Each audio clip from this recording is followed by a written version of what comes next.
knowing Donald Trump as I do, No. you never even try it?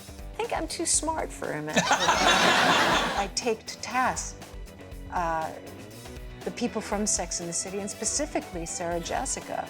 I really think she could have been nicer. The answer was always no, and a respectful, firm no.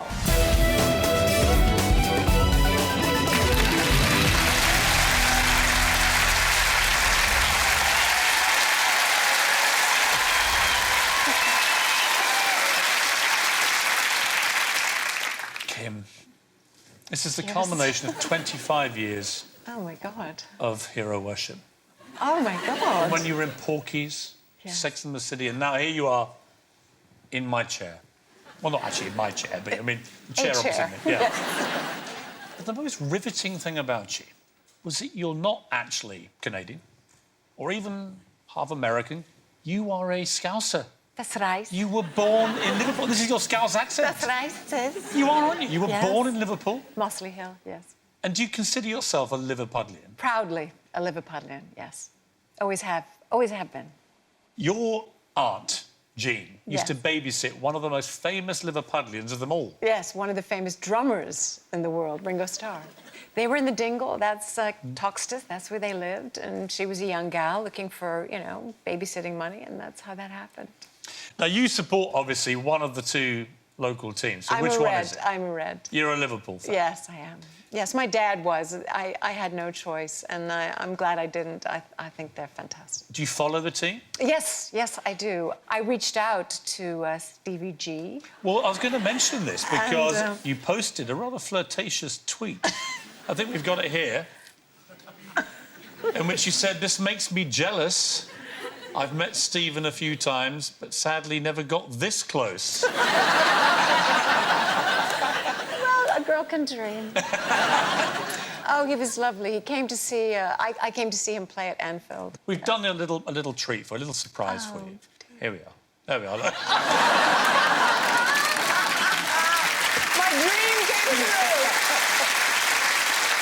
Yeah, he was really lovely. I did a play in Liverpool in 2010 at the Liverpool Playhouse. It was sort of a dream of mine. But he came to see the play. It wasn't an easy play. It's Antony and Cleopatra, Shakespeare for over 3 hours long. But he came backstage and he came out for drinks with the cast afterwards. And it was so generous. He's so down to earth. Now, look, you are one of the most acclaimed actresses in the world. You've been in countless films, television series, theatre. You've trodden many a board. We think you're a world record holder. I don't know if you're aware of this, but our researchers have calculated that you've been involved in at least 100 full-on clinches on screen. We believe this may be the most of any well-known actress in history. What can I say? So congratulations. Thank you. Thank you for pointing that out. That's quite a record. Thank you. You know, for me, especially in the character of Samantha on Sex and the City, it was always... I felt like I was playing a character that had gone where no woman had ever gone before. So that was kind of the impetus to make all of those orgasms completely different. I have quite a repertoire now. One of them was singing an opera. Ah! You know, and one While you were having sex? Simulating sex. Right. While you were pretending to. Yes. Now, of all these clinches, these... What did you call them? Simulated sexual scenes. Well, were these clinches actually all sexual? Not or were necessarily. They were at least kissing. Yes. Or touching. They were at least kissing. Hands. Yeah. So we calculated, as I said, that there's been over 100 men on screen with whom you've had liaisons. Let's put it like that. Intimacy. Yeah. And have you had any really toe-curling, embarrassing moments when you've done those kind of scenes? Yes. Sadly, I was working with an actor and we were doing this scene and he's on top of me and then he collapsed and then he farted. And I thought, is this an acting choice he's made? I didn't really understand what was going on. And what had happened was he had been working out so much and so frantically and been on a diet that he'd forgotten to eat. And when he fell on me, he passed out. Yes. Is this one of the least romantic things that's ever happened to you? It was pretty gross. Cattrall, is it true you turned down what turned out to be this incredible role 3 times? I did. Why? I think I was scared. I think that at 41, I didn't know if I could pull it off. I just felt I didn't want to put myself out there and be ridiculed. And 40 now seems so young, but then you know, there's ageism everywhere, not just in Hollywood. And this sort of thing about being an older woman and preying on younger men, I thought, I don't want that tied around my neck. But I found a way in, and this way in was about self-empowerment, about not just saying yes or no and making your life about a man. It was yes or no about you making decisions about your life. And you would have women come up to you in the street and ask you for advice, right? Oh, yes. Usually they would say, my sex life is actually better than yours, thinking that I was Samantha. I said, God bless. God bless you. You must be exhausted, but God bless you. Donald Trump made a cameo appearance. Obviously, he wasn't president of the United States then, but do you remember him coming on the set? Yes, I do. Yes, I do. He didn't want anyone to touch his hair. He did his own makeup, which was decidedly orange. It's true. It hasn't been enhanced. That's Donald. And we were shooting at the Plaza, and he owned the Plaza at the time. And part of the deal with shooting in the Plaza is that he had to be in it. He wasn't supposed to say a line, because if you are sort of basically an extra, you get paid a certain amount. But if you say a line, you get more money. And of course, he said a line. I can't imagine, knowing Donald Trump as I do, that he would be in the same room as you for very long without suggesting that maybe... No. You never even tried? I think I'm too smart for him, actually. He knows he wouldn't have a chance. You wrote a book, The Height of Sex and the City. I have a copy.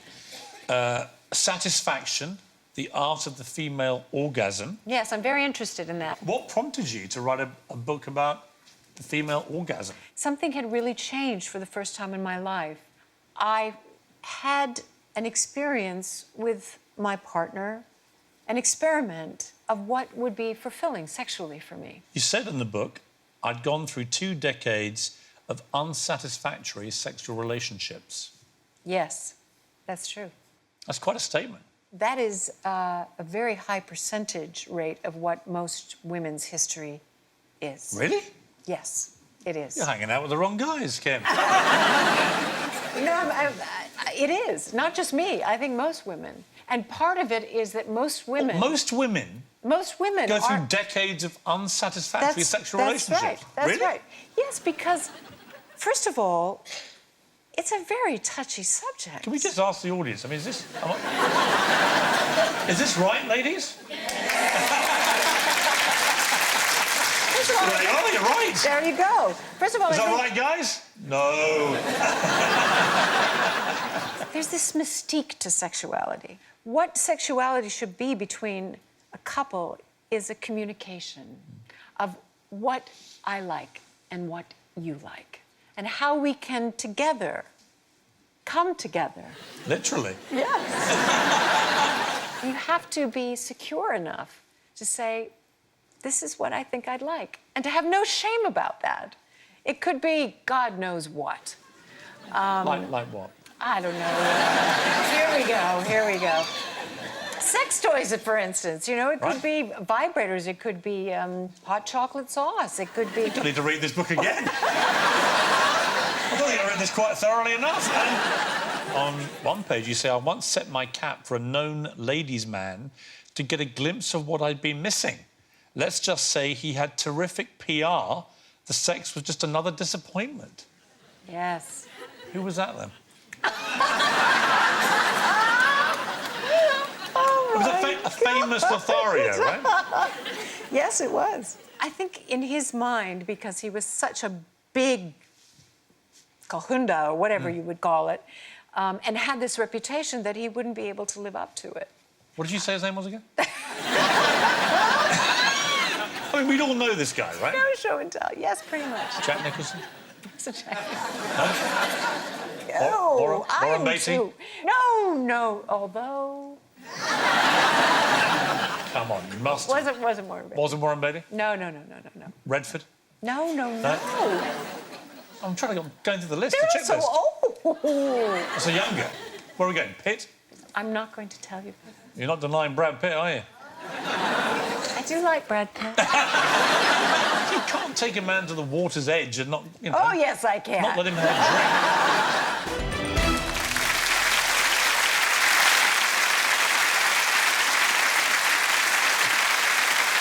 Let's get back to where it all began for you. You were born Kim Victoria Cattrall in Liverpool in 1956. Your mum is Shane. Your dad was Dennis. You have one brother and two sisters. Your dad was living in Canada when you were born. Why was that? My dad left before we did. He immigrated to Canada for work, and he wanted to get us settled. He arrived in Montreal. He didn't even have a jacket. He had a bicycle, and he had $20.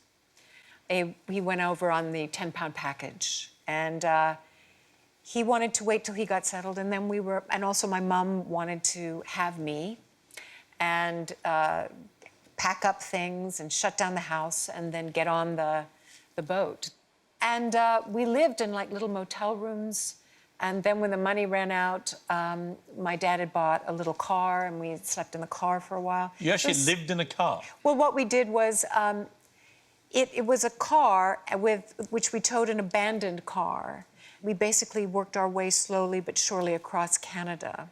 My mom would stop at gas stations, and that's where we would shower or semi-shower.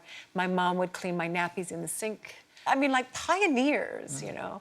I look at what my parents did, and it's just inconceivable to me now. Your first experience of acting, you were just 10 years old, playing a cold germ. How do you play a cold germ? Well, I was dressed in sort of a weird butterfly costume with a huge, long feather, and I tickled the students in the classroom with this and infected them all with a cold. It was, hooray, hip, hip, I'm post-nasal drip. I am your highness, the head-aching sinus. I woo with fluenza and rhapsy cadenza, and I think it's so much fun to make your nose run.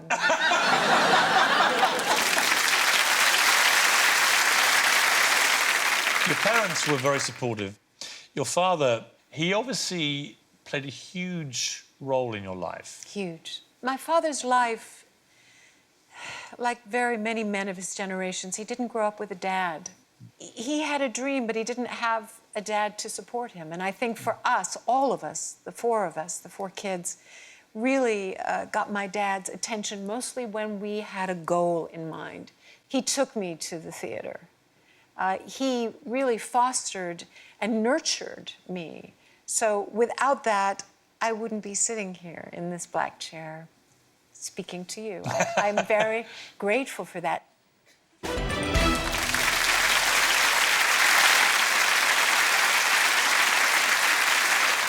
How much do you think work, ambition, desire to be successful at what you do has impacted on your private life? Hugely. I look back and I think, you know, at the time, there would always be enough time to spend, especially in my relationships with my partner. And there never was. And I never made it a priority. I put work before them. Do you regret that? I remember specifically with my husband, Andreas. You lived in Germany. In Frankfurt. And he was offering both of us a wonderful life together. But I was just too young. You considered IVF with your third husband, Mark. That was my early 40s. And I had just started filming Sex and the City. The chances of getting pregnant with these procedures everyone was talking about it. But I thought to myself, wow, I have 19-hour days on this series. I have weekends where I finish at Saturday morning. My Monday morning would start at 4:45 and would go to 1 or 2 in the morning. How could I possibly continue to do that, especially in my early 40s? And then I realized, you know, what a commitment it was just to the procedures, you know, and I thought, I don't think this is going to happen. It was the first moment, which was extraordinary, and in my life where I thought, maybe I'm just not going to do this. Did you feel maternal at all? Did you have that yearning to be a mother? I had, yes. I think it's part of being a woman to have that. But obviously, fate, timing, luck, destiny, I don't know. And that's when I started mentoring young actresses in particular. That's where I thought, I have a place to be a mom here. Not a biological mom, but a mom and an auntie and a friend. And that has really given me so much. It's as much as I give, I get twofold back.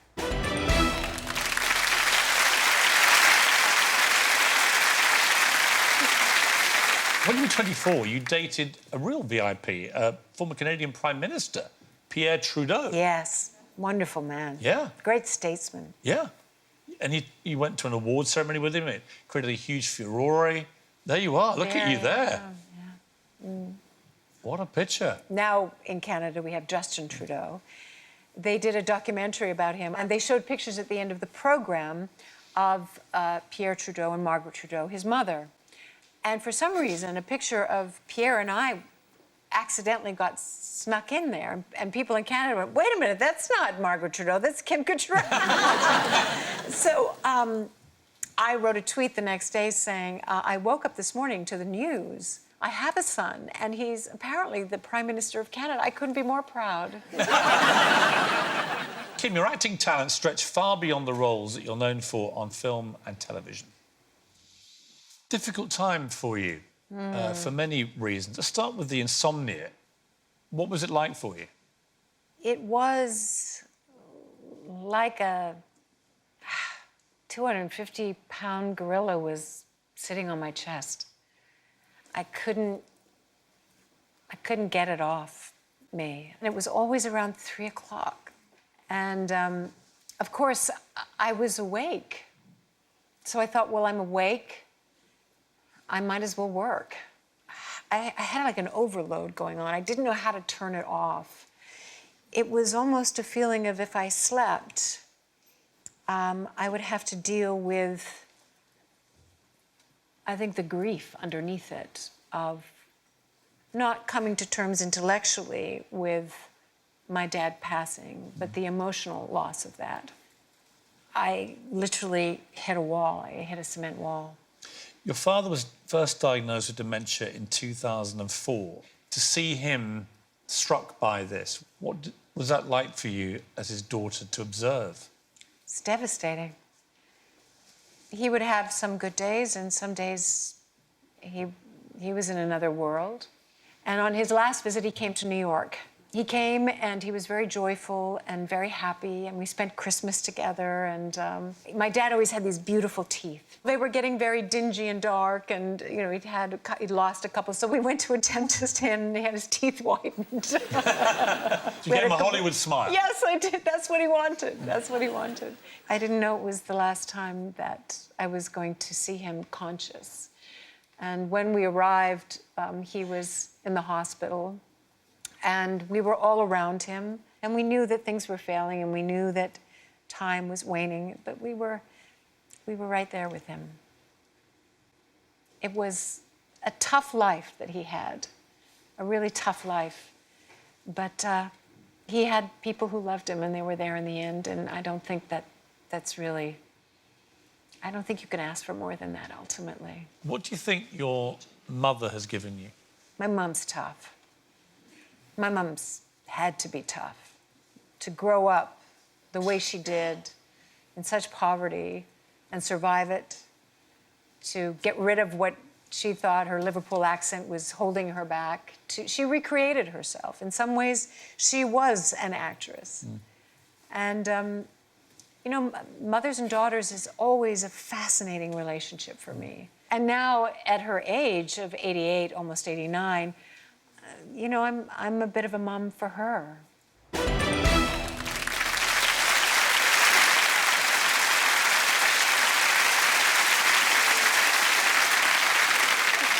We can't end this interview without asking Sex and the City. Are you friends with any of them? They all have children, and I'm 10 years older. And since specifically the series ended, I've been spending most of my time outside of New York. So I don't see them. The common ground that we had was the series, and the series is over. When was the last time you spoke to any of the other three? It must have been at some event. I don't even remember. Years ago? Gotta be. And that's another thing that's really disappointing, is that nobody ever picks up the phone and tries to contact you and you say, how you doing? You know, that would have been the way to handle it.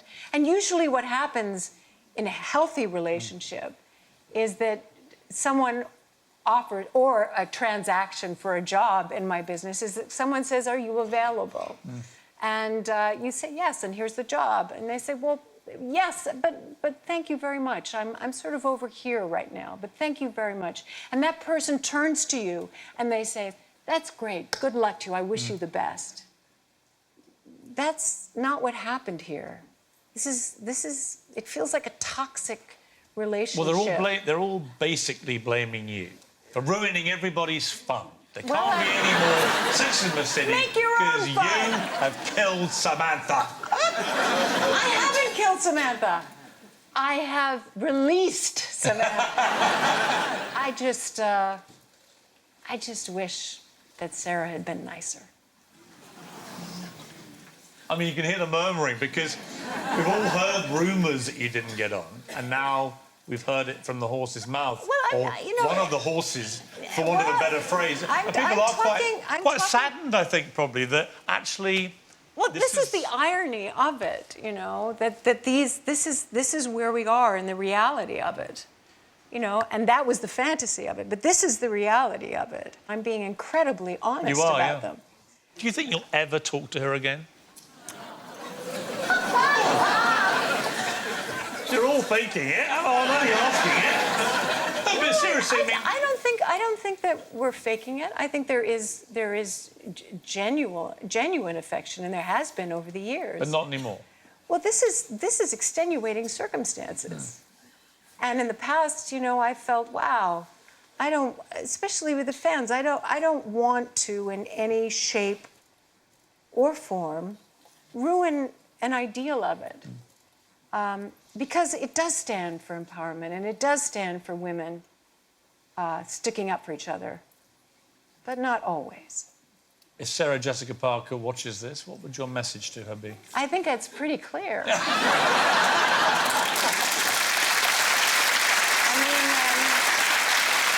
mean, I wish everybody well. You know, I really do. Apart from her. No, Understood. Bet you didn't expect that. I did not expect that. You've been linked to a gentleman called Russell Thomas. Yes, yes. He's your boyfriend. Yes. We have a picture of this great guy. Ah, there he is. Tell me about him. Russell and I met at the BBC. He was working at the BBC, and we liked each other. He followed me, and I followed him. On Twitter? On Twitter. He direct messaged me because... You mean that's how it works? A very modern romance. It was very, very modern. It's just been very easy. But it's love. Yeah, it's real good. It's real good. He's a great guy. He's British, right? Absolutely. Do you think really British men, in the end, are the best, Kim? That is such a loaded question right now. Do you think you'll get married again? I think that you could not get married and be an incurable romantic. I don't see a real need for it. Having gone over your entire life, I mean, do you feel like you're as content now as you've ever been?